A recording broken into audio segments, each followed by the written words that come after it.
মোৰ ফোন নাম্বাৰটো 8822424271 এই ফোন নাম্বাৰত অথবা মই যে থাকোঁ আমাৰ কি কয় আমাৰ ফুকন নগৰৰ গোহাঁইচুকৰ ফুকন নিবাসত গৈ আপোনালোকে মোক যোগাযোগ কৰিব পাৰে।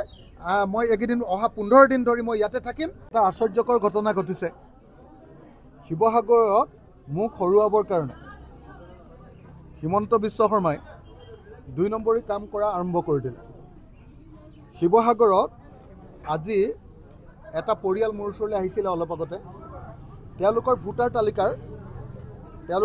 তালিকাখন মোৰ ওচৰলৈ লৈ আহিছিলে। মই আপোনালোকক এই ভোটাৰ তালিকাখন দেখুৱাইছোঁ। এই ভোটাৰ তালিকাত নীলাবিলাক তেওঁলোকৰ ঘৰৰ মানুহবিলাকৰ নাম আৰু ৰঙা যেটা দেখিছে কেইটা ৰঙা তলত 3টা। এই 3টা ৰঙাত আপোনালোকে দেখিবলৈ পাব যে এই ৰঙা 3টাত মানে 3টা বিহাৰী মানুহৰ নাম নতুনকৈ তাতে মনে মনে অন্তৰ্ভুক্ত কৰি দিছে। মই আপোনালোকক গাই দিছোঁ বিধানসভা সমষ্টিৰ নাম নম্বৰ আৰু নম্বৰ হ'ল 96, নাম শিৱসাগৰ, অংশৰ নাম 1, ৱাৰ্ডৰ নাম 4 শিৱসাগৰ, নাম মমিনুৰ ৰহমান, পিতা মিজানুৰ ৰহমান, ঘৰ নম্বৰ 12। তেওঁ এজন 27 বয়সীয়া মানুহ। তাৰপাছত ৰিজৱান ৰহিম, তেওঁৰ ঘৰত 23 বছৰ বয়সীয়া মানুহ। তেওঁলোকৰ এই 2টা নাম আৰু আছে। 3 নম্বৰ নামটো হ'ল আহমদ আলী ৰহিম, তেওঁ 22 বছৰ বয়সীয়া। এই 3জন মানুহ থকা এই ঘৰটোত কি কৰিছে 3টা নতুন মানুহৰ নাম ইয়াত অন্তৰ্ভুক্ত কৰি দিছে ভুৱাকে। সেই মানুহ ঘৰত নাথাকে। সেই মানুহ ঘৰৰ পৰা মোৰ ঘৰলৈ আহি আমাৰ ওচৰলৈ আহি কৈছে যে আচৰিত ধৰণে যিটো ড্ৰাফ্ট ভোটাৰ তালিকা ওলাইছে, ড্ৰাফ্ট ভোটাৰ তালিকাত এই নামকেইটা সোমাইছে। এক সোমাইছে গীতা দেৱী, স্বামীৰ নাম গৌতম চাহু, ঘৰ নম্বৰ 12। এই মমিনুৰ ৰহমানৰ ঘৰৰ 12 নম্বৰটোত এওঁলোকৰ নাম দি দিছে। বয়স 51, লিংগ মহিলা। তাৰপাছত দিছে অমিত চাহু, পিতাৰ নাম গৌতম চাহু, ঘৰ নম্বৰ 12, বয়স 28, লিংগ পুৰুষ। তাৰপিছত দিছে কৰণ চাহু, পিতাৰ নাম গৌতম চাহু, ঘৰ নম্বৰ 12, বয়স 21, লিংগ পুৰুষ। এনেকৈ আমি দেখিবলৈ পালোঁ যে আমাৰ বিধানসভা সমষ্টিৰ মাত্ৰ এঘৰ মানুহৰ ভিতৰত সেই মানুহ ঘৰত অকল 3জন মানুহ আছে। সেই 3জন মানুহৰ লগত নতুন 3গৰাকী মানুহ ঘৰ মুছলিম, বঢ়িয়া মানুহ, অসমৰ খিলঞ্জীয়া মুছলিম মানুহ।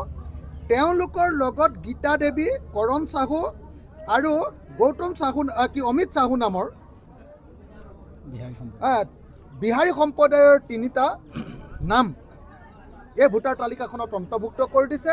আৰু এনেকৈ শিৱসাগৰত কি কৰিছে ভোট চুৰি কাম আৰম্ভ কৰিছে। আৰু এটা পৰিয়ালৰ পৰা আহিছে, মই সেইটো এতিয়া দেখুৱাই নাথাকোঁ, এটা উদাহৰণে দি দিছোঁ। তো ইতিমধ্যে শিৱসাগৰত ভোট চুৰিৰ কাৰণে বিজেপি আৰু RSSে কাম আৰম্ভ কৰি দিলে। কোনোপধ্যে এই কাম হ'বলৈ দিয়া নহ'ব।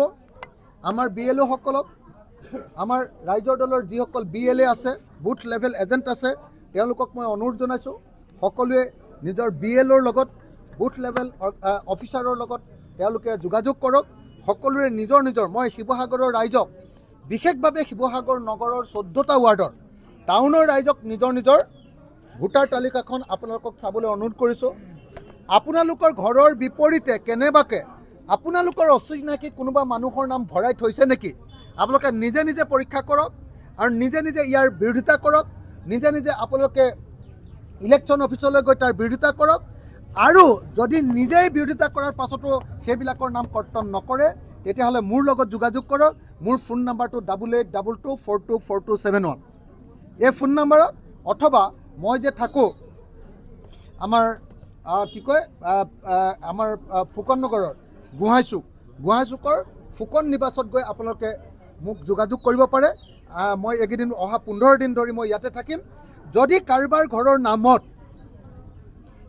ঘৰৰ নামত আমাৰ পুৰণি বাসিন্দা, স্থায়ী বাসিন্দাৰ পিছফালে অন্য অচিনাকি মানুহৰ নাম ভৰাই দিছে তেতিয়াহ'লে লগে লগে কমপ্লেইন কৰিবলৈ নাপাহৰিব। আৰু এই ভোট চুৰি কাৰ্যৰ বিৰুদ্ধে সকলোৱে সচেতন হওক, সজাগ হওক আৰু আমাৰ নিজৰ সাংবিধানিক অধিকাৰ, ভোটাধিকাৰ বঞ্চিত কৰি অসমীয়া জাতিক কেনেকৈ বহিৰাগতৰ দখললৈ নিব খোজা হৈছে তাৰ বিৰুদ্ধে প্ৰতিবাদ সাব্যস্ত কৰক। ধন্যবাদ।